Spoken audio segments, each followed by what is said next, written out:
Good morning! Breakfast po tayo. Mga 6:30, nagagana pala kami.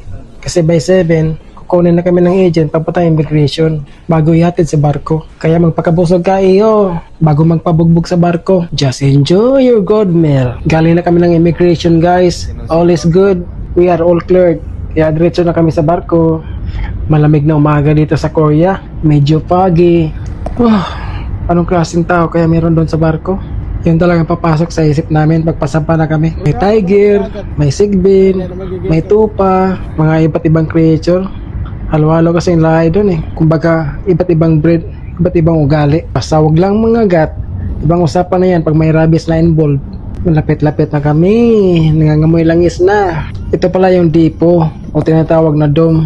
Dito iniimbag nila yung mga langis. Dumadaan pa kami sa tunnel. Ganito talaga sa Korea at Japan. Ayaw nila sirain yung bundok. Talagang gusto nilang i-preserve yung kalikasan. They respect the nature. And good karma comes back. Iwan ko lang sa Pinas kung may ganyang mindset. Nakakalungkot lang.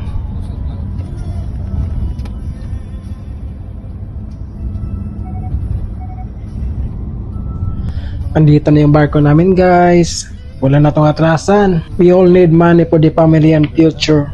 Kaya gura, 6 na buwan na pagtitiis. Kaya ko to. Ako pa. Ang sabi ng iba, ang barko daw isang floating prison. Kasi after ng kain, trabaho, balik naman sa silda o kabina para matulog. Kaya di talaga pwede sa pagsisima ng mahina ang loob. Swerte lang talaga sa kontrata mo pag okay yung samahan. Pero pag hindi, pag may gago, ay nako, kalbaryo. Lahat ng iyan, nakasama ko na yan. The good, the bad, and the ugly guys. And I survive.